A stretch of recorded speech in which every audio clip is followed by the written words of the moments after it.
In today's fast-paced business landscape, the concept of return on failure has become increasingly relevant. This idea encourages organizations to view failures not as setbacks, but as valuable learning opportunities. By understanding and optimizing the return on failure, businesses can drive innovation and growth even in the face of challenges.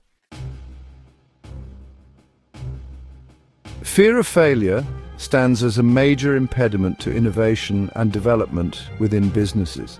Senior leaders must recognize its value as an inherent part of venturing into new territories and experimenting with novel methods. However, traditional corporate management focused on predictability, efficiency, and risk mitigation often inadvertently fosters an environment where avoiding failure becomes the primary goal. To counter this, corporations should actively seek to extract value from failure by measuring and optimizing their return on failure. This shift in mindset allows organizations to grow through setbacks, viewing failed activities as opportunities to test assumptions and refine strategies. The concept of return on failure can be understood through a simple ratio. The denominator represents the investment in the failed activity, including direct costs like time and money, external impacts on reputation, and internal effects on team morale. Maximizing the return involves minimizing these investments or strategically sequencing them. The numerator comprises the assets gained from the experience, such as insights into customer needs, market trends, organizational strategy, culture, processes, and individual or team development. Enhancing these assets directly boosts the return on failure. Organizations can further improve this return by adhering to 3 key steps: learning from every failure, sharing those lessons broadly, and reviewing patterns of failure. As highlighted in the article Increase Your Return on Failure by Birkinshaw and Haas, companies should treat failure as an investment. The return of failure is calculated as what you learn divided by what it costs. The costs encompass all resources into a project, while the returns are the valuable learnings gained, such as new market trends, improved collaboration, and enhanced skills. These returns are often overlooked. Analyzing and implementing failure reviews is a crucial step for organizations aiming to achieve a positive return on failure. By thoroughly examining what went wrong and what can be learned from each setback, companies can move beyond simply dismissing these experiences. Analyzing failures carefully and consistently is crucial for a positive return. Companies must reflect on what went wrong and what can be learned, moving beyond simply dismissing setbacks. Key questions to consider include: what did we learn about our customers? What trends did we observe? How can we improve our teamwork and decision-making? Utilizing structured tools like worksheets can facilitate this process. To effectively implement this, companies should integrate failure reviews into their routine processes. These reviews should be structured to encourage open discussion and address clear questions shortly after a project concludes. Teams can use checklists or templates to guide these conversations, covering aspects from team dynamics to technical issues. Despite the potential for growth, fear of failure remains a significant obstacle to innovation. A BCG survey indicated that a risk-averse culture is a major impediment to growth.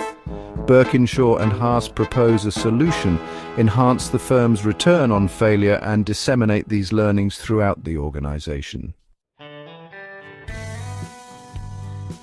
A systematic approach to increasing return on failure. Capture insights fast. Within 48 hours of a setback, conduct a neutral post-mortem. Employ a return on failure worksheet to document customer revelations, process gaps, market signals, skill growth, and associated costs. Roche's experience demonstrates how this structure can foster open communication and accelerate future projects. Store these takeaways in a searchable wiki for easy access. Broadcast the lessons. Share learnings widely. Best Buy's Cal Patel used weekly FFF reviews to extract insights from failures. To scale this, consider a quarterly failure flash newsletter, roundtables, and a company-wide story bank. Informal narratives can also be powerful learning tools. Auditing failures and the role of leadership. Audit the portfolio. Regularly assess the overall pattern of failures. Venture investors rigorously analyze their decision process.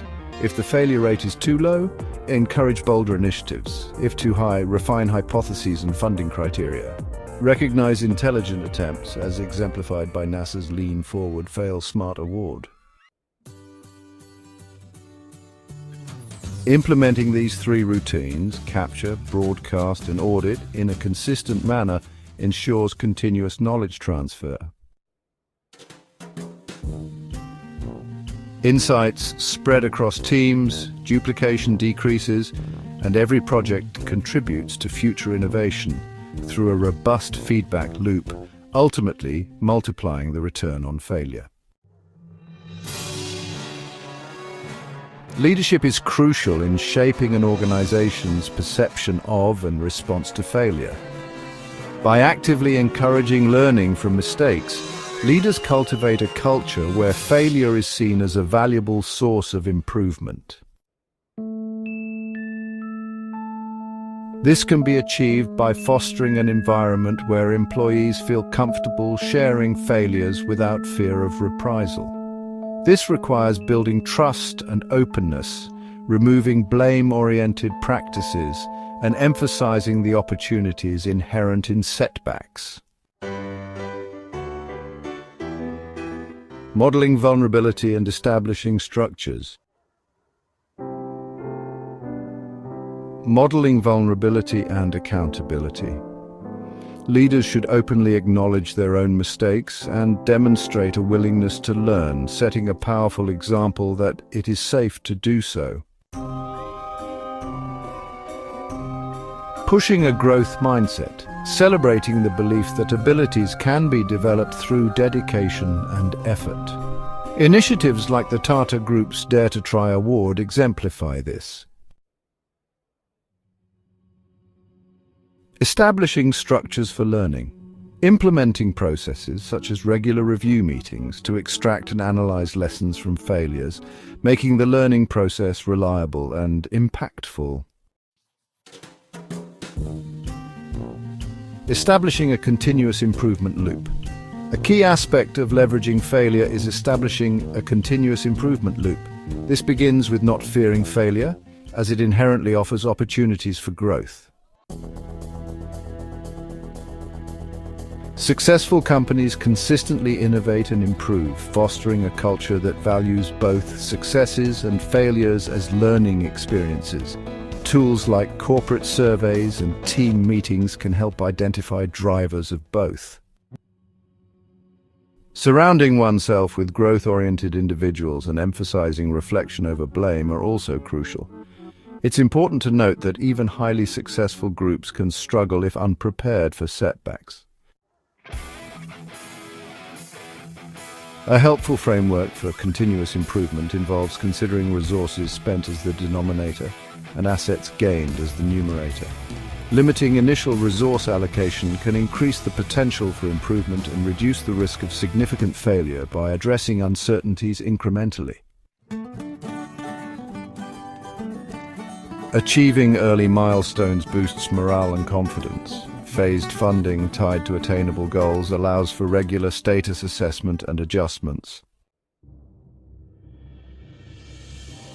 Maximizing the assets gained, both tangible and intangible, is equally important.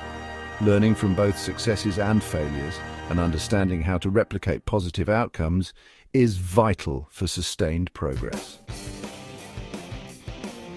The focus shifts from simply making good decisions to developing a robust process for making and learning from all decisions. With the right framework, engaged employees, and a commitment to continuous learning, organizations can expect to consistently improve.